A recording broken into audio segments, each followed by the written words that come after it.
नमक ग्रहों को। नमक ग्रहों को जैसे ही बुलाया गया तो नमक ग्रह बोले हम आ नहीं सकते। का क्यों? बोले हमको रावण ने बांध के डाल दिया। ये नमक ग्रह कहां थे बोलो? रावण के यहां बंधे पड़े थे कि नहीं पड़े थे? नमक ग्रह बोले तुम्हें ये भी पता नहीं है कि हम बंधे पड़े हैं, हम स्वतंत्र नहीं है, हम कहीं नहीं जा सकते, बिना रावण की अनुमति के हम कहीं जा नहीं सकते हैं, इसलिए हम लोग अक्षम हैं। कौन जावे फिर? कोई जाने को तैयार ही नहीं हुआ। इंद्र बोला अरे कोई तो तैयार हो जाओ, केवल दशरथ की मति को भ्रमित करना है, बाकी सब ठीक कर लेंगे।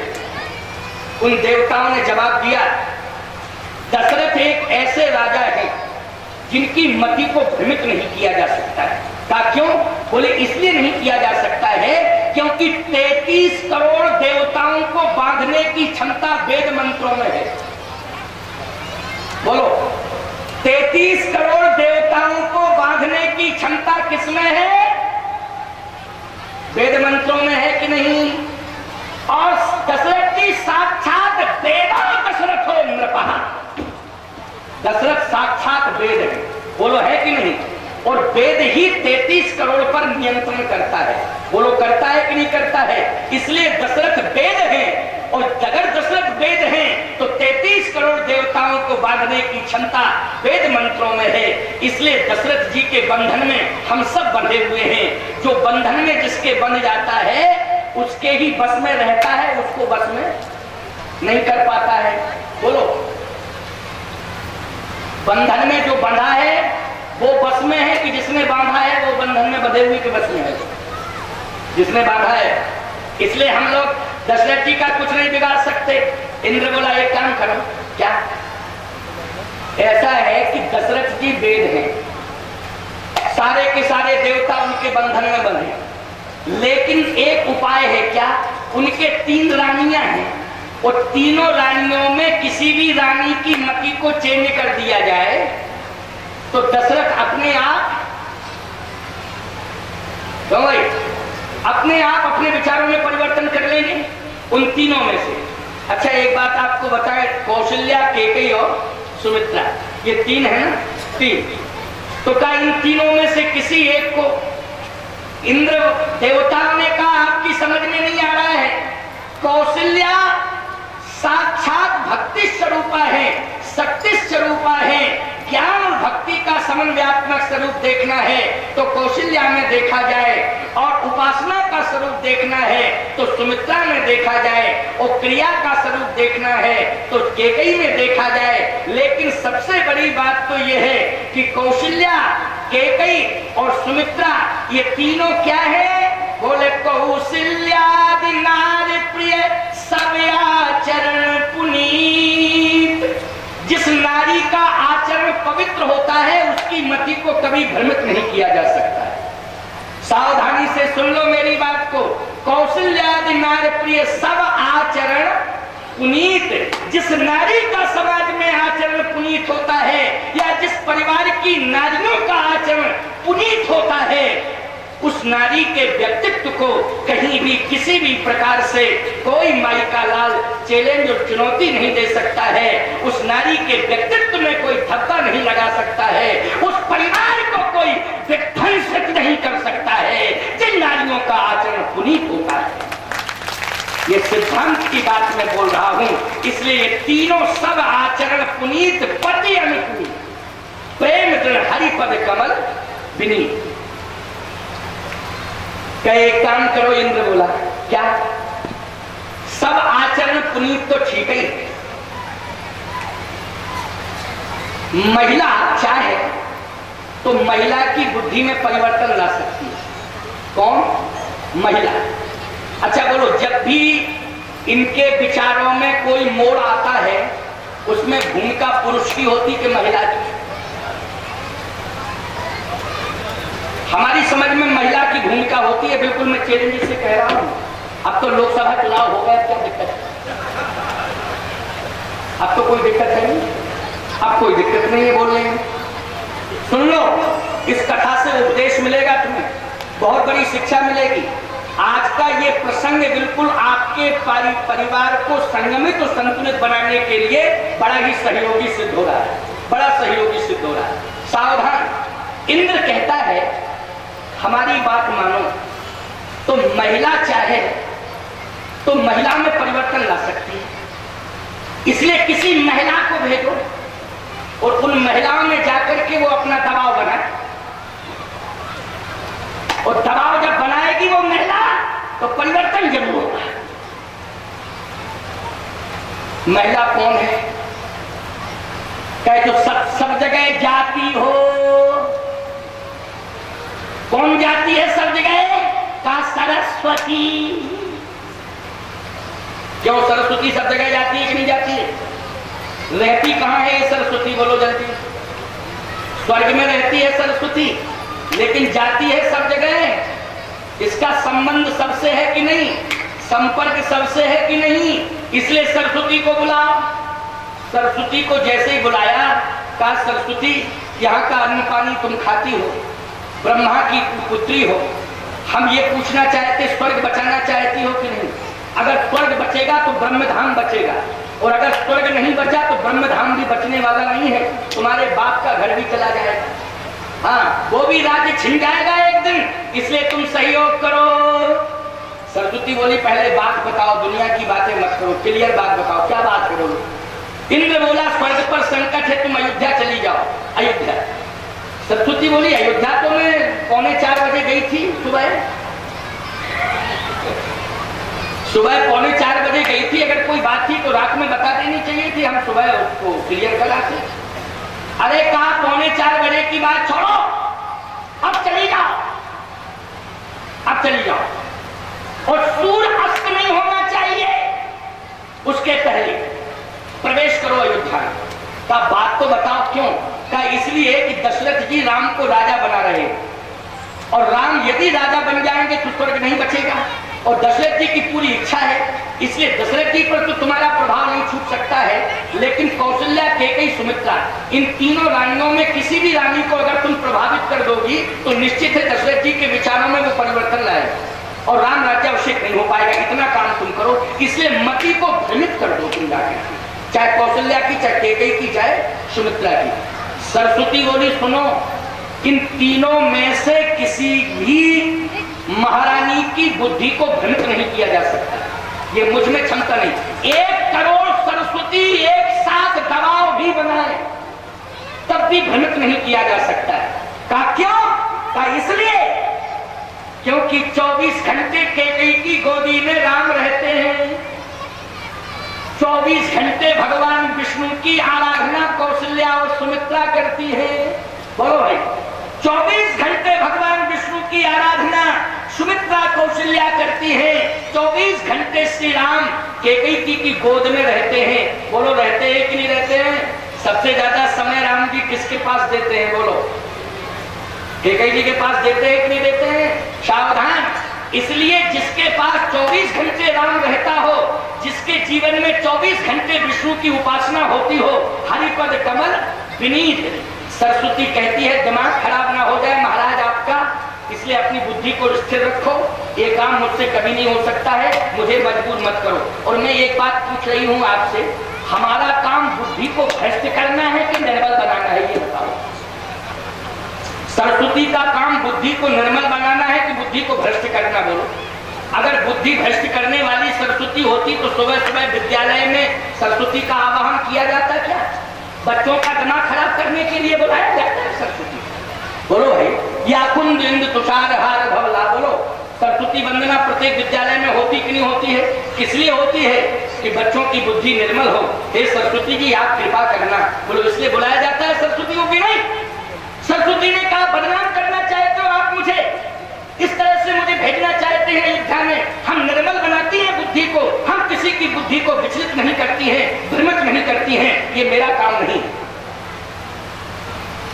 इंद्र बोला देवताओं से हमने हाथ उठा दिए, अब सत्ता जाने वाली है। देवता बोले नहीं, धीरज मत खो, धीरज मत खो। इंद्र बोला एक काम करो सरस्वती, क्या? कैकेयी, सुमित्रा, कौशल्या से मतलब नहीं, दशरथ से मतलब नहीं। फिर अयोध्या में जाओ तुम और सर्वे करना पूरा, और सर्वे करने के बाद अयोध्या में ऐसी नारी खोजो जिसकी मति पहले से ही खराब हो, पहले से ही खराब, और पहले से खराब हो और राजमहल से अटैच हो। ये तो तुम कर सकती हो। हाँ, सरस्वती बोली तो खोजना पड़ेगा हमें। यही तो कह रहे, खोजो खोजो, पहले से ही बुद्धि खराब हो उसकी और राजमहल से अटैच हो, काम पूरा बन जाएगा। कैसे बनेगा? इंद्र बोला हम एक तुम्हें पोटली दे रहे हैं, उसको ले जाओ और जिसकी बुद्धि खराब हो, राजमहल से अटैच हो, उस ये पोटली हमारी उसी के ऊपर रख दे। पोटली? कौन सी पोटली? इंद्र ने पोटली दी सरस्वती को, एक पोटली लाई स्वर्ग से सरस्वती। वो कौन सी पोटली थी? अपयश की पोटली। समझ रहे कि नहीं? किसकी पोटली थी? अपयश की पोटली थी। वो सरस्वती लेकर के आई और जैसे अयोध्या में प्रवेश करती है प्यारे, तो गोस्वामी जी कहते हैं भ्रमण कर रही है सरस्वती, खोजे कोई मिल नहीं रहा है, लेकिन जब परास्त होकर के वापस जाने वाली थी तब तक एक नारी टकरा गई। कौन? जिसकी बुद्धि पहले से ही खराब थी, नाम मंथरा मंदमती। तो भाई मंदमती वाली टकरा गई कि नहीं टकरा गई? नाम मंथरा मंदमती, कनेक्शन चेरी के कई के। क्यों? कनेक्शन भी राजमहल से है उसका कि नहीं है? देखो बढ़िया संयोग मिल गया कि नहीं मिल गया? सरस्वती ने देखा, काम बन गया। नाम मंथरा मंदमती, चेरी के कई केरी, अजस पिटारी ताहि कर गई गिरामती। फिर ईमानदारी से बताओ, अब इसमें राम वनगमन की भूमिका में सबसे पहले किसका नाम जोड़ोगे? सरस्वती का। सरस्वती का क्या दोष है? या अपयश की पिटारी किसने दी? इंद्र ने दी कि नहीं दी? स्वर्ग से आई कि नहीं आई? इसका मतलब है कि देवताओं के राजा का हाथ है। देवताओं के राजा इंद्र को टेलीफोन किसने किया था? बोलो भाई, राम जी ने किया था कि नहीं किया था? अब ईमानदारी से बताओ, हम तुमसे ही पूछ रहे, बन जाने में किसकी भूमिका है? बोलो, है रामायण जी की भूमिका कि नहीं है? रामायण जी की भूमिका है कि नहीं कि मुझे बन जाना है? लेकिन व्यवस्था कैसे लग रही है? अजस पिटारी ताहि कर, अब जरा ध्यान से सुनो, अजस पिटारी ताहि कर गई गिरामती। फेर अब इस पिटारी में क्या रखा है? अजस तो है, लेकिन अजस मानी क्या है? मंथरा ने खोल के देखा, तो फिर सत्ता सुरक्षित हो सकती है स्वर्ग की क्या, अगर मैं राजा बन गया? इंद्र बोला करूं क्या? राम जी ने कहा तुमको करना यह है कि अयोध्या के राजा का विचार बदलना है। अयोध्या के राजा का विचार बदलना है। अयोध्या का राजा ये निर्णय बदल दे, अभी राम राज्य को टाल दे, बस यही इच्छा है मेरी, और इसमें तुमको अहम भूमिका का निर्वाह करना है। बोलो इंद्र। इंद्र बोला तो हम आपातकालीन बैठक बुलाते हैं। तो इंद्र ने स्वर्ग में आपातकालीन बैठक बुलाई। देखो भाई, अब स्वर्ग में आपातकालीन बैठक हो रही है, समझ लेना। जैसे ही आपातकालीन बैठक हुई, 33 कोट देवता आए। इंद्र कहता है स्वर्ग बचाना है। अरे बिल्कुल बचाना है। क्या स्वर्ग नहीं बचेगा? इसलिए कि राम सिंहासन पर बैठ जाएंगे तो रावण निश्चित है स्वर्ग पर आक्रमण कर देगा, निश्चित है कि स्वर्ग पर आक्रमण करेगा और स्वर्ग बचेगा नहीं। और सबसे बड़ी समस्या ये है कि पूरे भूमंडल में जितने भी राष्ट्र हैं, किसी भी राष्ट्र में ये क्षमता है कि 33 करोड़ इकट्ठा कहीं तक ले। जैसे मध्य प्रदेश में 33 करोड़ इकट्ठे आ गए तो बनेंगे? क्योंकि यहाँ की जनसंख्या कम से कम 16-17 करोड़ कितनी है, इतनी ही होगी लगभग, और फिर 33 करोड़ और आ जाए, इतने ही नहीं बन रहे।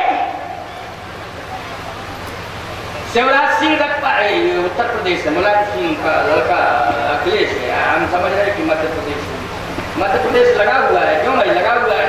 ये उत्तर प्रदेश की जनसंख्या इस समय विभाजन के बाद मुश्किल से 20 करोड़, क्यों भाई कितनी होगी, लेकिन 33 करोड़ आ जाए तो उत्तर प्रदेश संभाल नहीं सकता है। गुजरात में पहुंच जाए, गुजरात नहीं संभाल सकता है। मध्य प्रदेश में पहुंच जाए, भारत की किसी भी राज्य में पहुंच जाए, 33 करोड़ की संख्या बहुत होती है, बहुत होती है। लेकिन केवल एक ही स्थान ऐसा है भारत की भूमि पर जहां 33 करोड़ एक ही जगह स्थापित किए जा सकते हैं। वो कौन है प्यारे? वह भारत की भूमि पर यज्ञ की वेदी है, जिस वेदी पर वेद मंत्रों के माध्यम से 33 करोड़ देवताओं को स्थापित किया जा सकता है। केवल यज्ञ की वेदी है, बोलो है कि नहीं? इसलिए सावधान, बड़ी समस्या खड़ी हो जाएगी। इसलिए इंद्र ने कहा काम करो, अयोध्या जाओ और अयोध्या में जा करके महाराज दशरथ की मति को भ्रमित करो। तो मति को भ्रमित कौन करे? कहे नवग्रहों को बुलाओ, नवग्रहों को जैसे ही बुलाया गया तो नवग्रह बोले हम आ नहीं सकते। क्यों? बोले हमको रावण ने बांध के डाल दिया। ये नवग्रह कहां थे बोलो? रावण के यहां बंधे पड़े थे कि नहीं पड़े थे? नवग्रह बोले तुम्हें ये भी पता नहीं है कि हम बंधे पड़े हैं, हम स्वतंत्र नहीं है, हम कहीं नहीं जा सकते, बिना रावण की अनुमति के हम कहीं जा नहीं सकते हैं, इसलिए हम लोग अक्षम हैं। कौन जावे फिर? कोई जाने को तैयार ही नहीं हुआ। इंद्र बोला अरे कोई तो तैयार हो जाओ, केवल दशरथ की मति को भ्रमित करना है, बाकी सब ठीक कर लेंगे। उन देवताओं ने जवाब दिया दशरथ एक ऐसे राजा है जिनकी मति को भ्रमित नहीं किया जा सकता है। क्यों?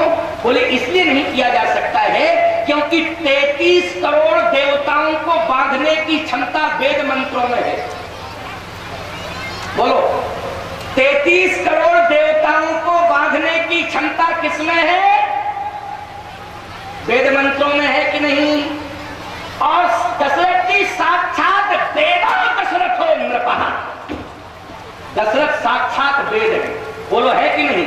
और वेद ही 33 करोड़ पर नियंत्रण करता है, बोलो करता है कि नहीं करता है? इसलिए दशरथ वेद है, और अगर दशरथ वेद है तो 33 करोड़ देवताओं को बांधने की क्षमता वेद मंत्रों में है। इसलिए दशरथ जी के बंधन में हम सब बंधे हुए हैं। जो बंधन में जिसके बंध जाता है उसके ही बस में रहता है, उसको बस में नहीं कर पाता है।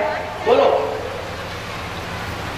बंधन में जो बंधा है वो बस में है कि जिसने बांधा है वो बंधन में बंधे हुए के बस में है? जिसने बांधा है। इसलिए हम लोग दशरथ जी का कुछ नहीं बिगाड़ सकते।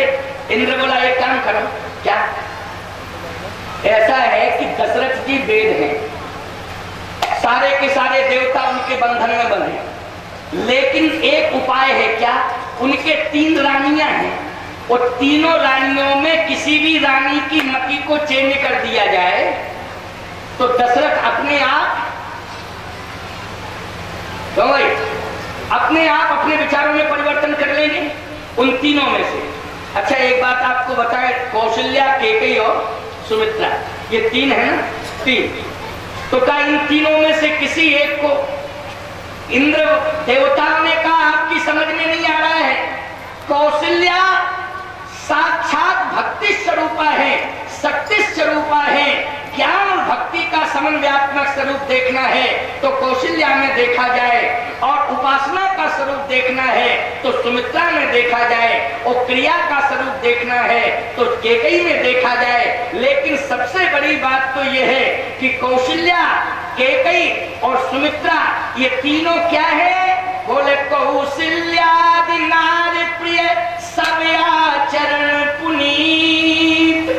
जिस नारी का आचरण पवित्र होता है उसकी मति को कभी भ्रमित नहीं किया जा सकता है। सावधानी से सुन लो मेरी बात को। कौशल्यादि नारी प्रिय सब आचरण पुनीत, जिस नारी का समाज में आचरण पुनीत होता है या जिस परिवार की नारियों का आचरण पुनीत होता है, उस नारी के व्यक्तित्व को कहीं भी किसी भी प्रकार से कोई माई का लाल चैलेंज और चुनौती नहीं दे सकता है। उस नारी के व्यक्तित्व में कोई धब्बा नहीं लगा सकता है, उस परिवार को कोई विध्वंसित नहीं कर सकता है जिन नारियों का आचरण पुनीत होता है। ये सिद्धांत की बात मैं बोल रहा हूं, इसलिए ये तीनों सब आचरण पुनीत, पति अनुकूल, प्रेम दृढ़, हरिपद कमल विनीत। एक काम करो, इंद्र बोला, क्या सब आचरण पुनीत तो ठीक ही, महिला चाहे तो